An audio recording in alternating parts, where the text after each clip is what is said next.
Holy moly. Looks like a winter casserole coming. Squash, sweet potatoes, Granny Smith, little lemon juice, little brown sugar. What we got over here? Cinnamon, nutmeg, allspice, vanilla, salt. I'll be back. We got to peel this stuff up, cube it. We'll cube the potato and the squash, and then cook that, boil that for a little bit. Then add the green apple just a few minutes, couple minutes before we're done boiling. So they're still a little firm when they bake in the thingy. Coming up, this is gonna be good. Okay, that's two of the sweet potatoes, two of the green apples, and one of that honey nut squash they called that. We still got the lemon allspice and stuff. I forgot to mention there's gonna be some butter in there. Sorry. So yeah, you don't want to boil all this stuff together. It'll just turn into mush. We're gonna cook the sweet potato first for about 10 minutes, and then that does mush. Then we're gonna put the squash in for about 5 minutes, and then we're gonna put the apple in for about 2 minutes. So the apple will be firm, about the same firmness as the squash. Still have some bite to it. Then we'll put it in a thing and put it in the other thing. Coming up. Okay, with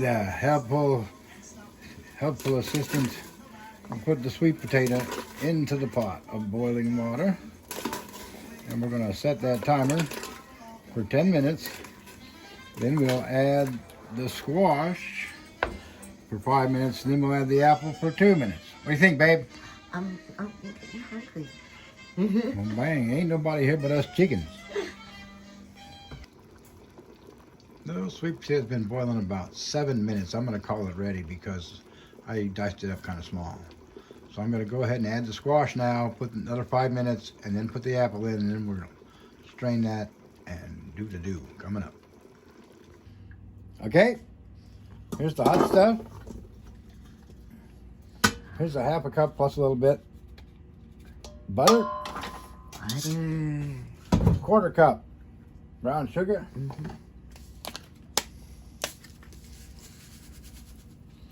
1 teaspoon of salt. And, oh, the good vanilla. I should have been ready for that, but luckily we got the kitchen channel locks ready to go. Put about a tablespoon. Okay, half a tablespoon. We're low on a little bit of vanilla. Okay, got some of that, some of this, some of the other thing. Ground cinnamon. Cinnamon stick is just too hard to work with. There you go. That's about, oh gosh, that's half a teaspoon of cinnamon. Nutmeg. We go with the fresh nutmeg. We get us a tool of trade.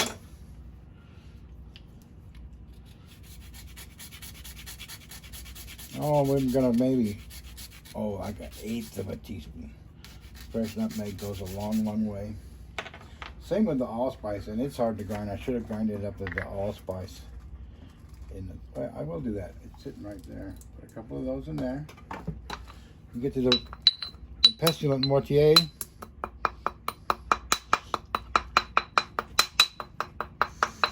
And you dine that and dump that in there. We'll put some lemon zest, lemon stuff. There we go.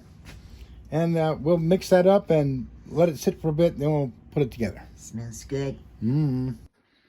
What we have here is 3/4 of a cup of flour, 3/4 of a cup of quick oats, 1 cup of brown sugar, half a teaspoon of salt, and half a cup of cold butter. We're going to mash this up and then fork it up until we don't want it to be mush. We want it to be all groovy, flaky. So we're going to make it crumbly and then put it on top of the mashed up stuff and then put it in the oven. 350, about 45 minutes. We'll find out as we go. Gee, Ruby. Okay, I did not use all of that. That's about how much as I make for a big apple pie, so I didn't need all of that. You can cut that back by 1/4. So there it is, ready to go in the oven. Again, 350. I will cover it with aluminum foil and bake it for 45 minutes. And then take the foil off and finish the top. There you go. So there it is, all hot and bubbly.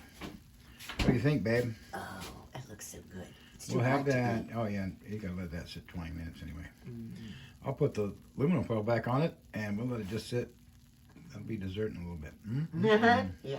Dessert or suppy. Or both. Yeah.